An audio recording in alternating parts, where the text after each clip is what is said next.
Good evening. My name is Brian Konkol. I serve as Dean of Hendricks Chapel and Professor of Practice at Syracuse University, and welcome to Matters That Matter.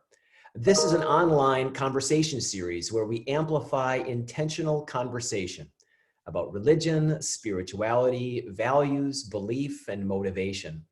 We invite our guests to share about choices made, difficulties encountered, and commitments solidified. This evening, our guest is the Reverend Janet Cooper Nelson, who serves as chaplain of the university, director of the Office of Chaplains and Religious Life, and faculty member at Brown University. Appointed in 1990 after assignments at Vassar College, Mount Holyoke College, and the Church of Christ at Dartmouth College, she is the first woman to hold the leadership position of chaplain at an Ivy League institution. In her role, she leads a multi-faith team of associates, oversees the university's broad circle of religious life affiliates, and teaches and publishes on a wide variety of topics. She's earned degrees at Wellesley College, Tufts University, the Harvard Divinity School. Her work examines interfaith collaboration, advocacy, religious identity and literacy, education, ethics, and grief. She's widely regarded and respected as a leading authority about the role of chaplaincy in higher education. Reverend Janet Cooper Nelson, welcome, and welcome to this program. Thank you so much, Brian. It's really a privilege to be together in this virtual world where we can be across many boundaries. My husband's grandmother's clock is chiming in the background, so it says it's time to begin. Perfect timing, perfect timing. We love it, we love it. So one of my favorite things about these conversations are stories of call. And I loved learning about yours, from social studies teacher at Canton High School to Harvard Divinity School, Dartmouth, Mount Holyoke, Vassar, and eventually Brown University. Could you share a little bit more about that transition from Canton High School to Harvard Divinity School? What sparked and sustained that vocational turn? Brian, it's a funny story, and I'm glad to be asked about it, but I would love for our listeners to know that not all calls to ministry are clear, and not all calls occur in the clarity of a sunset or a sunrise. In my case, I would say I'd done a great deal of wandering in the wilderness. I went to college thinking I would go to medical school, and that's remained a passion in my life, I'm glad to say.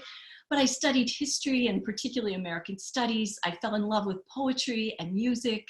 And frankly, I headed off to Tufts to learn a little bit about how to teach in a classroom, thinking maybe I'll still go to medical school or maybe law school. I hope if any students are listening, this may be a voice of encouragement. I loved my teaching. And I actually got quite involved in labor relations work for teachers, and I began to see how contracts and covenants worked. But how one could serve the church was not exactly on my mind when I went off to the Div School. And I thought that the Div School might open horizons for ethics, maybe even some straying into negotiations in law, which if you study in a big university like a glorious place like Syracuse or Harvard, there are these opportunities, and I did take advantage of them. So I can't really say that the calling happened in the Canton classroom, but the calling to find the right sized classroom, oh, that was the calling. And my field work took me to the parish in Hanover, New Hampshire, in the Church of Christ at Dartmouth College, and a more wonderful place I cannot speak of. It was such a generative and important place for me. And I did actually think for a while to stay in the parish.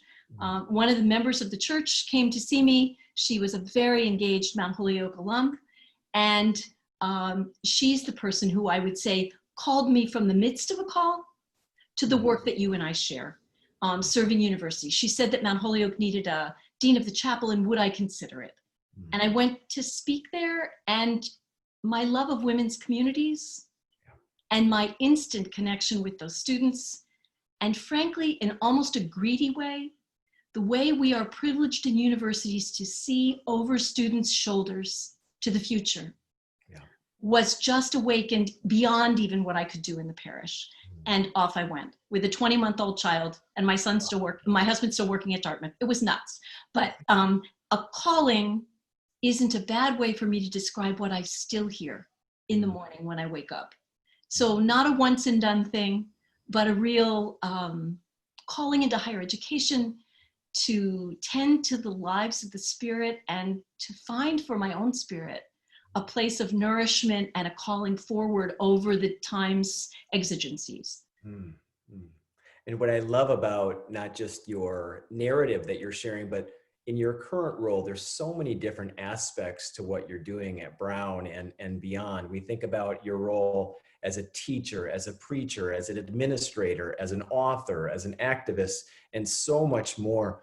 I'm wondering about the various facets of your current role and how do these facets, if you will, feed each other? And perhaps how do they conflict with one another or bump up against one another? What does that look like for you at Brown and beyond? So this year, I celebrate a number of anniversaries. My 40th in ordination, my 30th at Brown, our 50th in marriage, which is wonderful. And we won't talk about age because I turned the clock backward. But I think the time to do this and the opportunity to balance those roles over time has really enabled me to think about which are the ones for which I have the greatest gifts and should speak up more clearly at times or offer in roles in the university.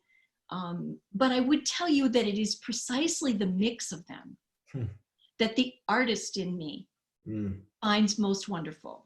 I know this is true for you, even though I have not trailed you around there at Hendricks Chapel. But when our fieldwork students come to study with us, you've had this experience as well. They look at me and they say, my gosh, your days are never the same. Yeah. And to that, I say, thanks be to God. Mm-hmm.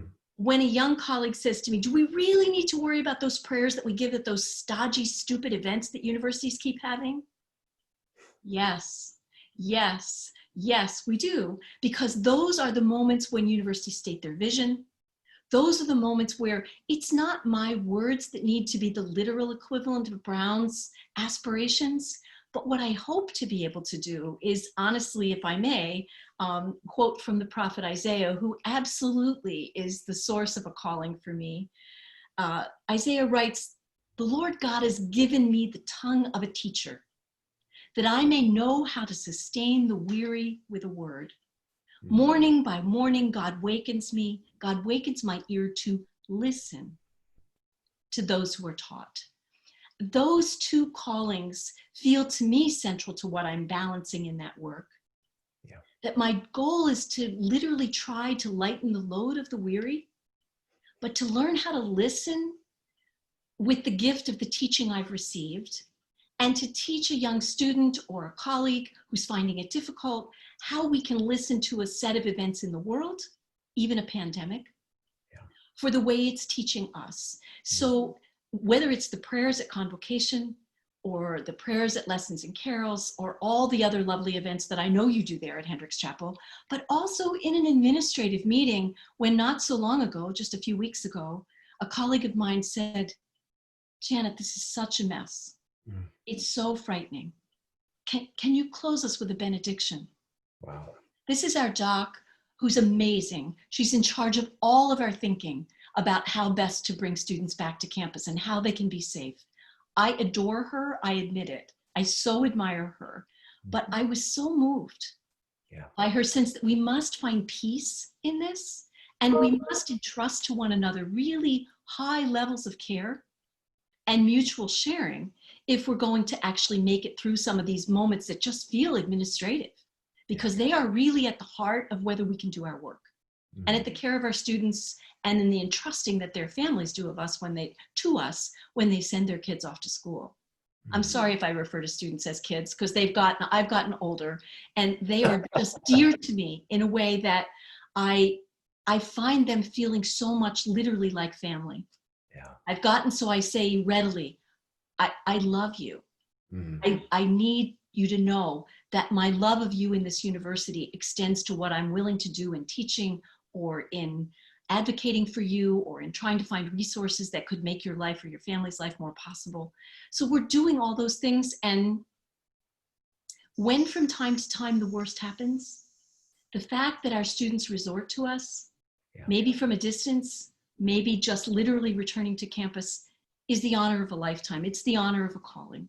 Yeah. So all those tasks together keep us well from being bored. Sometimes they're too much. You asked if I would tell about that. They are sometimes too much. Yeah. But the late and early aspects of it really appeal to me. And the Mhm. privilege to write poetry, to write articles that analyze, to preach, all those things just feel, who has a job like this? Mm. I mean, I just think it's the best. Well, I'm right there with you. I like to tell people I have the best job here at Syracuse, and I imagine you have the best job at Brown. I often feel that way. It's an honor to be welcomed into some of the most important and intimate moments in people's lives. And I know you do that at Brown, and I know I can speak for our chaplains and my office here at Syracuse. It's an honor each day. Truly. I think about some of the things that you've written about over the years and some of the things that have caught your attention, and in doing so, wanting to catch the attention of others. And one specific is around healthcare, medicine, well-being, as we would like to say, the struggle to be well. You've been involved with the Institutional Research Board for Women and Infants Hospital, AIDS Project, Rhode Island, the Spurwink Institute, many, many others. And I'm curious about what drew you to these points of interest. And to borrow the title of the program, why do these matters matter to you? Oh, such a welcome question. It's my privilege right now to serve as the chair of the Ethics and Equity Committee for the affiliated hospice with Brown's Medical School, and to teach in the doctoring course, which is the required 2-year sequence for our medical school. When I think of what about that matters to me, it matters to me to learn from our students, from our patients' families, from our staff, from our volunteers, what matters to them, and then how we may structure what we're doing to provide the resources that nourish that physician in the making, that volunteer in our hospice. In this most recent days of this pandemic, as you know so well, the story in the news was endlessly about people dying alone. Yeah. At Hope Hospice, people did not, at the height of the pandemic, when our census of COVID-19 patients was 100 a day, our patients were not dying alone. And that's because of the fantastic work of our medical team to say we can cordon off an entire floor of this inpatient unit. We may only get to care for Mr. Smith for several hours, but Mr. Smith's 2 family members, only 2, may come and we'll gown them and we'll outfit them with PPE the same way we will our medical team. We had no transmission. And it was heartbreaking. But you know that idea of Joseph Conrad's, that where we're broken open, there the light gets in? That felt to me to be what we were witnessing in that moment. Yes, there was risk. In this pandemic, people are endlessly saying to one another, be safe. Of course. But I want to ask a second question, and I think it's the one that matters. What will we risk together to live in the way we're called to live? And as a hospice team, we're called to be with those who are dying, to ameliorate their pain, and to bring their full humanity and dignity into our work through hours or days or months. That calling was honored by our team at Hope Hospice. I know it was across the country in myriad ways. In people's homes, it was honored. But that risk defines our most glorious inner life as God gives it to us. And of course, it can include dying. So it isn't safe if what safe means is to avoid dying. But since I can tell you, I bet you know this already, Brian, we're all going to die. I really find myself not so interested in what am I willing to die for, but much more, what am I willing to live for? And I feel like in my medical work, I see continual examples of the largest and smallest ways that people live into that profession with a deep, deep commitment to being with their patients and with their colleagues. And we have seen it incredibly in this nation in these last months, and it's continuing. So I want to bear witness, as so many have, with gratitude for those folks. But I have to say the inspiration of these last months for me has been to watch our hospice team say, we will not allow people to die alone. We will not give up our calling for our work. We will find a way to do it, and we did. And it's doable, but it's not easy. And it takes a kind of courage and a kind of hopefulness. It's not optimism. It's not about mitigating all of the liabilities. I know you have a little interest in law. I do as well. I sit with our lawyers. I care deeply about law, but I don't care ultimately about law. I want law to be in service of equity, anti-racism, opportunity. We are celebrating the 100th anniversary of women's suffrage, right? I know that while Fannie Lou Hamer couldn't see John Lewis, as he crosses the Edmund Pettus Bridge, can see Fannie Lou Hamer. And looking backward, he is standing on the strong shoulders of women of faith who would not separate their commitment to an anti-racist society from the commitment to a women-included society. That's right. That, to me, you might think that a very strange leap I'm about to make, that's healthcare. That's the care of the health of our nation and the souls of the people who live here. And when we've got that clear, then of course we don't tie healthcare to employment. We know it actually belongs to, as a dignified right to every person in the world. And we've got to make it true in our nation, and we have to strengthen it in all possibilities in South Africa, where you take your students everywhere. So healthcare to me is, we all need it. And when it's done well, it so brightens the days we're granted. And it, frankly, for those who do it, gives a concrete way that every day you can make a difference. So I love being around it. It's a privilege and an honor for me to work in the ethical aspects of it and to try and highlight what things are on the periphery that need to be brought to the center, to design curriculum with my colleagues at Brown, and to teach 8 new students a year in my small group with my wonderful cardiology colleague, and to see if we can make a difference. I love some of the terms you're using around equity, hope, vulnerability, courage. It gives a segue to my next thought here for you around what are we talking about when we're talking about education?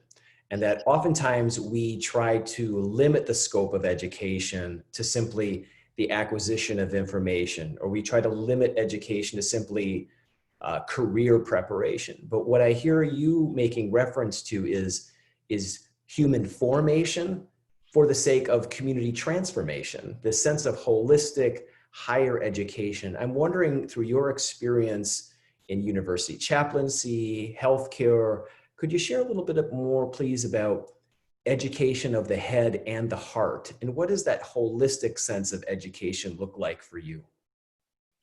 I'm indebted to a former president at Emory for something it never occurred to me to ask, which is, what does the word education mean? And Jim Laney, years back, said, education is leading out. Well, in your religious tradition and mine, many times people are led out of a place of bondage to liberation. Many times people are led out into the wilderness to get clear about where God will be for them and how God will sustain them in temptation. Many times the notion of being led to a place you do not know or don't even want to go is critical. I would share with you my favorite prophet, who's not a university professor, is the prophet Jonah. And Jonah is absolutely clear as a bell, told by God, go do this. And Jonah's reaction is, are you crazy? No, I'm not doing that. And Jonah gets on a boat. And we so often talk about Jonah getting swallowed by the whale, but you've got to ask yourself, how the heck did Jonah get in the water? Well, they threw him overboard, right? Because the storm all around him in their judgment was being caused, did they know, by his lack of obedience? We can't say. I have a wonderful poem, which I may share a piece of. I put it down for us today, which is, it literally is called Things to Do in the Belly of the Whale. Oh. Now, you might think this is a long way away from education, but I think when you hear it, you'll see why it's in my mind. So I'm going to read it for you. Please. The poet is a guy named Dan Albergati. And I don't know much about his poetry, but I have to tell you, if this is an example, it's fabulous. So while you're in the belly of the whale, Dan suggests you can measure the walls, count the ribs, notch the long days, look up for blue sky through the spout, make small fires with the broken hulls of fishing boats, practice smoke signals, call old friends and listen for echoes of distant voices, organize your calendar, dream of the beach, look each way for the dim glow of light, work on your reports, review each of your life's 10 million choices, adore moments of self-loathing, find the evidence of those before you, destroy it, try to be quiet and listen for the sound of gears and moving water, listen for the sound of your heart, be thankful you are here, swallowed with all hope, where you can rest and wait. Be nostalgic. Think of all the things you did and could have done. Remember treading water in the center of the still night sea, your toes pointing again and again down into the black depths. To me, this is a beautiful description of undergraduate life. Students, our educational institutions frequently swallow us whole.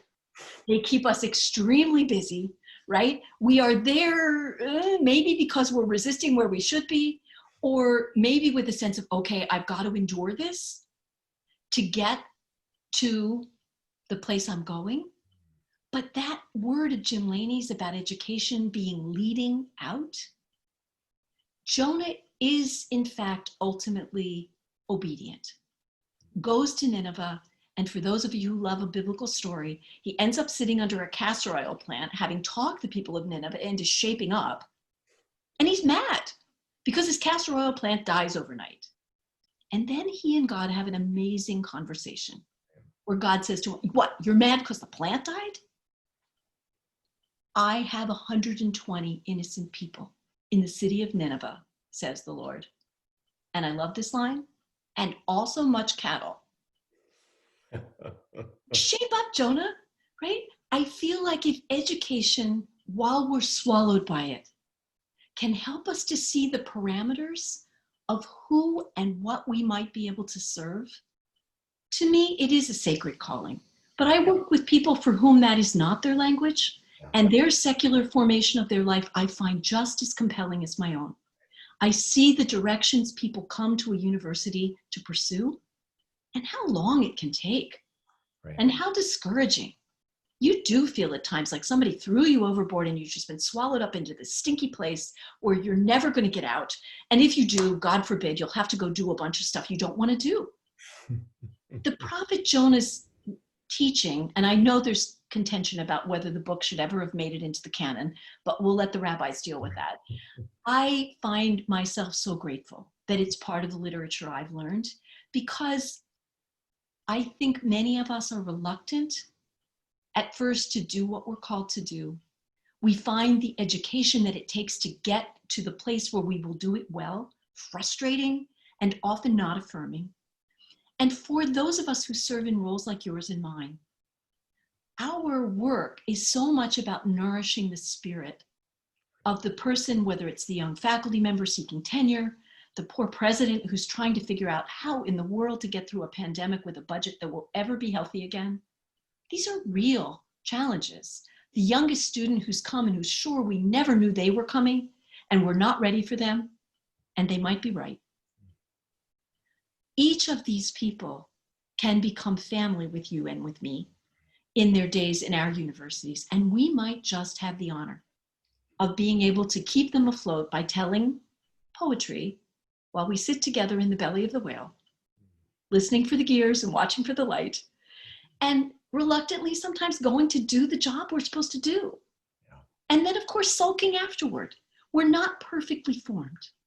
But to learn that reiterative leading out process, I think, is to really not know the answers so much as to be sure when you do know the answer that you just might be wrong. If you can know that, in my judgment, while you're on your way down the hill through the brown gate, then I feel like we did our job. Be confident, be proud, be very, very sure of what you've learned, and then wonder if you just could be wrong.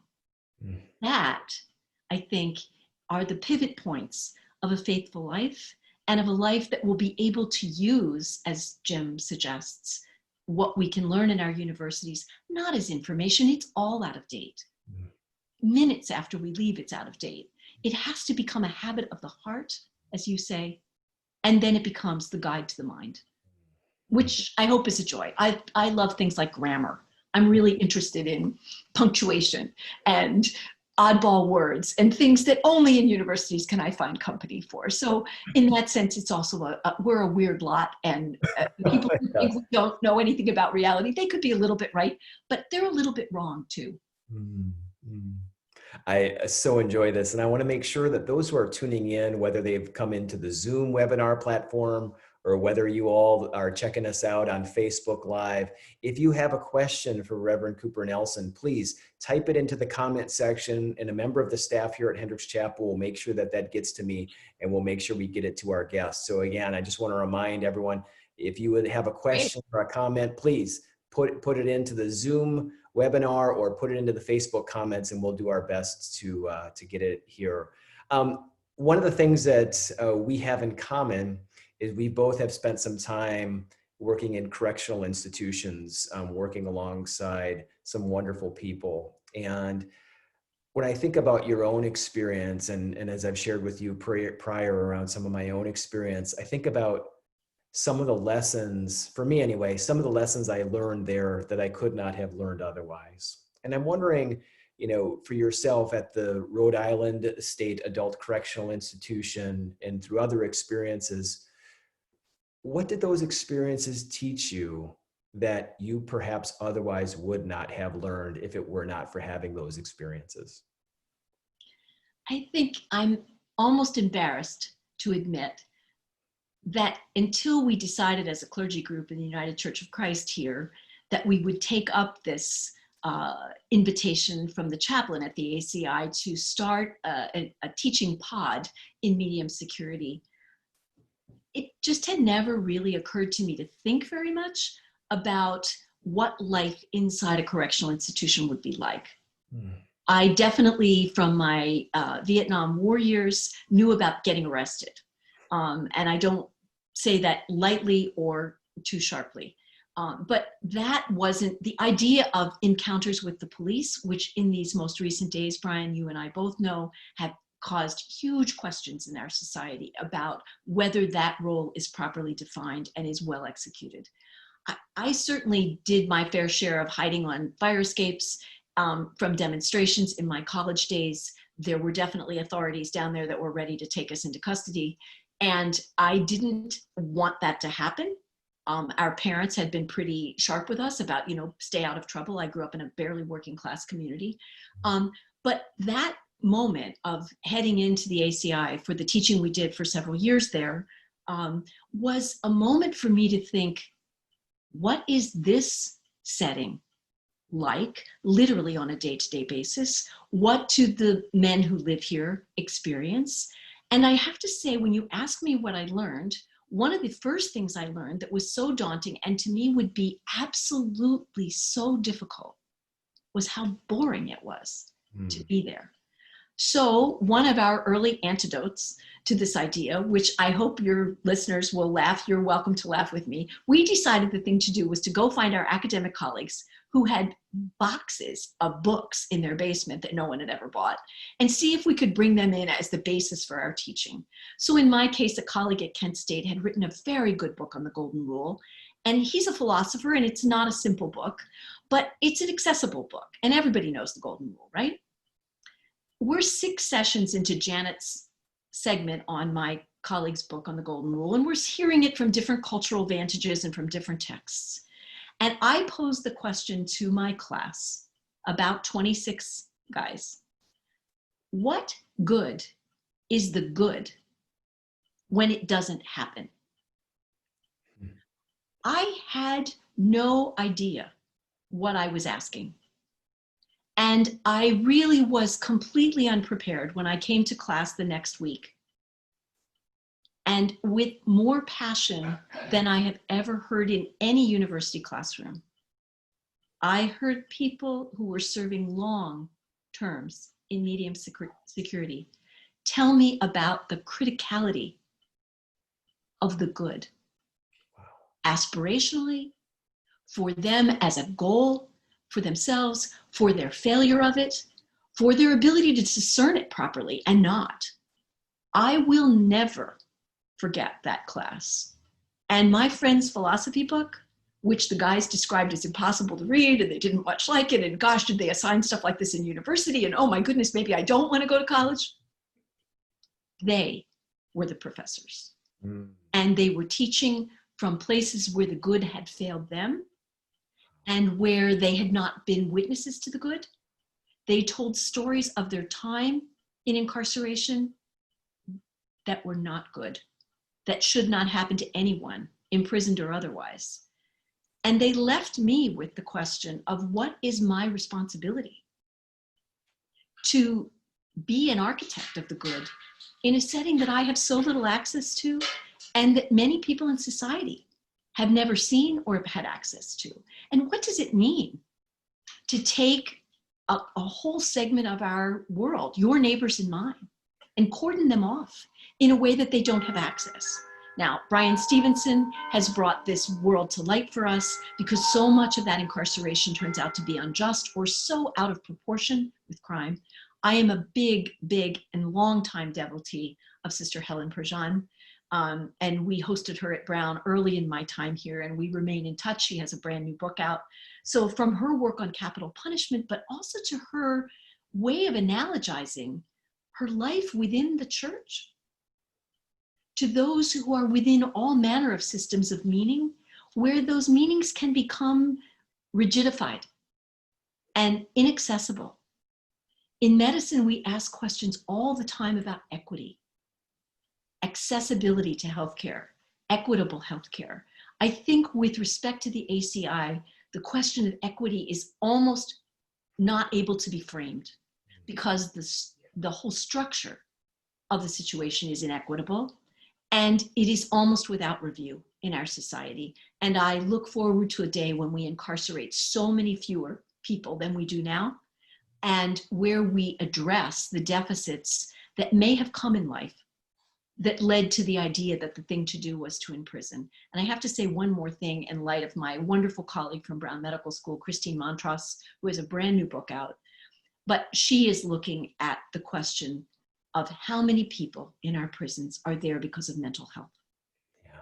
And the story she has to tell in her brand new book. So Dr. Christine Montross, Montross, brand new book, and I'm blanking on the title at the moment, but her look at that experience is heart-wrenching and tells me that it's your work and mine to continue. We may not let that environment be so cordoned off. We must make it more porous and more possible to ask ethical questions about what is it to be imprisoned. And we haven't. So I've learned a lot, but I have much, much, much more to learn. Thank you.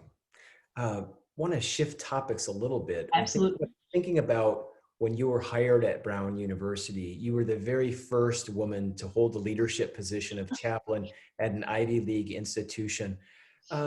Especially given the anniversary of what you just mentioned and us thinking about women's rights and thinking about sexism and thinking about gender justice. I'm wondering if you could share more about that experience for you, some insights, and perhaps some encouragement for women leaders of today. Thank you. It seems so incredible to me, given how many women colleagues you and I have in our field at this point, that could be true. But then again, I look in the mirror and I think, well, I'm not a kid. It's been, 30 years and a lot has changed, but it's only been 30 years. And the idea that that was true at Brown University in 1990 is unthinkable to me. I'm a graduate of a women's college. And when I went to Mount Holyoke to be dean of the chapel there, Mary Lyon was envisioning women's education and founding two institutions, Wheaton and Mount Holyoke, in the 1830s. So how can it be? And my own denomination was ordaining women in the 1830s, but there were no jobs. No one got jobs. And as recently as the time of my own ordination, one of my classmates who was ordained out in rural Ohio to a tiny little church that had no people, our wonderful dean at the time, Krister Stendahl, agreed to go out there to preach for her installation. His flight was late. He's whipping in the back of this pretty small little wooden church. But at that point, that tiny little church with no money, and of course no ability to recruit anybody, was welcoming its second woman pastor, and a 10-year-old sitting in the pew, watching Krister's robe drop over his head at the back as they hand him his sermon and he starts to walk forward. This little boy is heard to say, "Mama, I didn't know they let men be priests." And Holly and I laughed and laughed. It was the best line from the ordination. It was great. But that isn't very far back. Your regularly ordained women in the Episcopal Church preceded my ordination only by 6 years. And there are still traditions, not sure, that in fact women should be ordained. So I think this question of a woman being appointed the chaplain, and that being groundbreaking in 1990 at an Ivy institution, where Pembroke College had been in place since 1892, right? 2 years after I got to Brown, we were celebrating the 100 years of women at Brown, and it's only 2 years that there's been a woman chaplain, right? And you're thinking, oh my goodness gracious, what is the world hung up on? Right. We're still problematizing women. Yeah. In this current political moment. There is a lot of fuss and feathers about the fact that the candidate for the vice presidency in the Democratic Party is not only a woman, but a woman of color, right? And I suppose somebody will bring up the fact that she's a prosecutor and her parents are immigrants. I mean, these are the American story going all the way back to the founding. But in some places, it's still shocking. It's not to be. It seems even now to be a problem. And so our gay community experiences it, so our women and men of color experience it, so people who have sexual orientations that are seen by somebody as out of line with what is expected. To me, I wonder what your viewers will think when I say this next thing. I think such moments of consternation border on blasphemy. Strong word, right? Yeah. But I am, by God's grace, who God made me to be and called me to be. And those gifts and talents that I had to bring not only to ministry, but to my job application at Brown are mine, but they're entrusted to me for the season of my life. And for any generation not to receive the gifts of the human lives that share that generation seem to me such a rejection of God. There's a holiness about the people we share life with. And to really claim that and to love it, I felt that welcome at Brown. I won't tell you it wasn't awkward. It was. The president at the time, Barchan Gregorian, who I adore, he now leads the Carnegie Foundation. He's just a dear, dear friend. But I remember having to stop him. I said, Barchan, you've got to stop saying that this is so remarkable. It feels like Brown was excluding women up to this point, which Brown was not doing. But the transition to equity, the time it takes for our compositional diversity in universities to begin to look like the community we want and aspire to welcome, it's too long, it's too slow. And I think when I hear impatience and student activism pushing at us hard to say, fix it, make it faster, bring it sooner, I have to honestly say quietly under my breath, I'm saying, amen. I agree with them. So I guess I'm still in that place of being a bit of an activist, provocateur. I hope always to be, and I hope it will always be in the direction of more inclusion, more welcome, because the welcome that I received really mattered. And the welcome of the United Church of Christ, which was not my denomination of origin, was incredibly powerful for me. And at the time, as we preached for each other's ordinations, women, we said, well, There may not be so many mothers ahead of us on the path, but Lord, this is an amazing community of sisters. And so we are. And now we're the mothers and the grandmothers. Beautiful. And it's really exhilarating to watch the incredible women coming along, doing amazing things. I will be really delighted when people stop needing the word woman to modify what it is we as human beings do, because we don't use man in front of your name. Right. First male, first guy to be a chaplain. We never say that. Women are not the problem, and we need to sort of solve that problem for ourselves.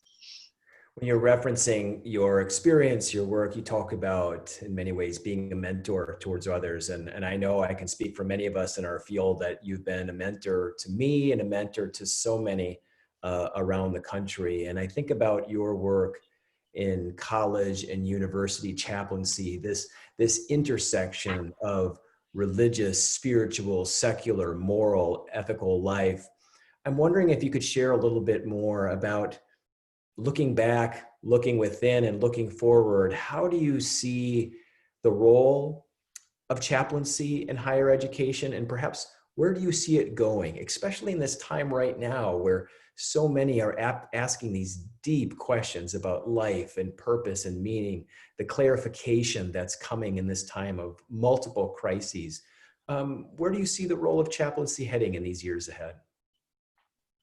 You know, I think our role will always be somewhat the same. The technology around us, you and I couldn't have done this a very few years ago. Yeah. Right? The idea that we can, across great distances, be in touch with one another without traveling at all is quite remarkable, and I think will be an incredible gift. Not one we necessarily wanted to know quite as well as we do, but if a pandemic can give a present, this might be one of them. And I do think that there's a lot that we can, in chaplaincy, benefit from. That, why do I say this? Because many parts of the world where our work is occurring are still fairly homogenous in terms of the community that's present, or the students who study there, or the faculty. We can instantly make the world more diverse just by sharing screens and by bringing one another together for conversations about what matters. So again, I say thank you for this opportunity this evening. This does matter, and doing this is an incredibly lovely, if straightforward, example of what you've asked. Where are we going? We're going to more connectedness. We're going toward the linking together of people who do this work of chaplaincy without necessarily having this title. I want to just illustrate my point.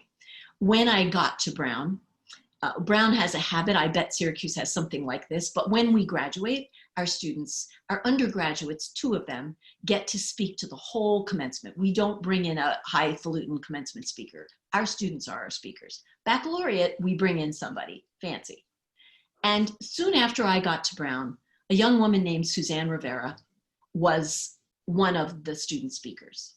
And she told a hilarious story of growing up in a very poor part of New York and standing on the corner as a 7th grader, taunting the guy who was waiting for the real bus. They were waiting for the school bus, who had a suit on and a briefcase, and saying to him, "La-di-da, we bet you went to Harvard," and teasing. Suzanne said in her commencement speech, and I can hear her saying it, "We didn't even think to tease him about Brown because we didn't know there was Brown." Dr. Suzanne Rivera has just taken a job as president of McAllister College. Yep. If you look her up on Twitter or on Instagram, you will see that she calls herself Wear a Mask Rivera. She hasn't lost her interest in public health that she brought from Wake Forest. She has actually since sent a child to Brown. She's been in service to our university throughout her life. Yeah. But I look at that trajectory and I see chaplaincy. I see a person whose job is completely different than mine, but stepping in with our colleague out there, Kelly Stone, to do a work of healing and leadership and ministry that brings her gifts for public health all the way from the community of poverty and undereducation from which she came with such talent to Brown, but about which she could speak with honesty and candor no pretension. And through that model, that mentoring, she was my student, but she was my teacher. And I think when you ask me what is our work going forward, it is that teaching and learning that needs to be going forward with some of the newest people arriving in universities who aren't necessarily going to find as they come. With 1% of the American population Muslim, our Muslim communities arriving on our campuses will be small for time to come. You and I must know what our Muslim friends, whether they teach or they study, what it is they need in hospitality. But to go back to Isaiah, we must have the ears of those who are taught, that we may learn from them and take up a work of chaplaincy that is really quite different than the work we were doing 20 years ago. And if we succeed, I don't think we'll put ourselves out of a job or our successors. I just think our successors will be sitting as they are already across this nation with different scriptures, with different practices. And we will, as universities, have a much broader welcome to offer.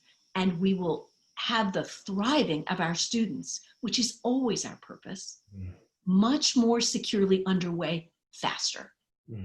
And if we do that, we will have done what we need to do. But it means that for those of us who are somehow seen as the people who own these places, it is the process of those who appear white. My own history is actually mixed race, but we must actually make space, actively, forcefully advocating for the opening up of these places. And to the extent we can, as this pandemic lets go, continue to reach out across the globe to bring together scholars and students to learn from each other, whether it's public health or technology that's never been seen, from Zoom to AI. And all of those places require chaplaincy work. They require the nourishment of the health in the deepest sense and the heart of the person learning, so that they do what Dr. Suzanne is doing. She is carrying her work from the street corner where she teased, through the work she did as a mom, into her work as a physician, into her leadership now of higher education. And I pray that we will be right alongside those initiatives as the Suzanne Riveras and the Prudence Carters, and can I keep going? There are so many Brown alums who are leading academic institutions these days that I just sing their praises as loudly as I can, because they truly mentored me, even though at times they will say to me, I mentored them. If it can be this way, like a chemical equation, then we will reach equilibrium, and equity will be much more likely in our nation and world. And that's our work. I think we have time for one more question I had to ask. We talked about pandemics, we talk about crisis, and in addition to COVID-19, the pandemic of these last 4 or 5 months, of course, we also think about the pandemic of slavery and racism from 400 years and beyond. And I'm wondering about some of the consequences of these multiplicity of crises as we talk about clarity. And one of the things that I've noticed here in Syracuse, especially over these last few months, is some newfound clarity, some newfound awakenedness amongst so many. And I'm wondering for you, as we end this conversation together and going back again to the title of Matters That Matter, I'm wondering what has become more clear to you in these last few months, and what perhaps do you hope can become more clear to your students about matters that actually matter? It's such a wonderful question. And if it's where we finish this conversation, I only hope that all of those who are listening, and you and I too, will continue it. I love that student word that is floating all over the world about being woke. We have, with the death of George Floyd, become a nation more woke about why an issue of police brutality cannot be something we fail to know about and fail to be active about. But let us imagine together that we need not wait for our neighbor to be murdered. There are moments well in advance of that, well into the aspirational aspects of what any police officer studying for that profession certainly aspired to. I don't believe that anyone aspires to be racist. I don't believe that anybody aspires to be brutal. But I do know that societies from the time of slavery in this country, you and I know there were pastors who preached slavery, who used scripture to justify it. And we just are stumped about how in the world could they think that?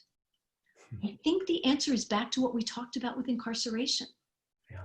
If empathically we have not stepped close to what our neighbors see and know and hear, we could easily be callous to the suffering. And this pandemic, I think, asks of us as a nation that we mourn what we have lost.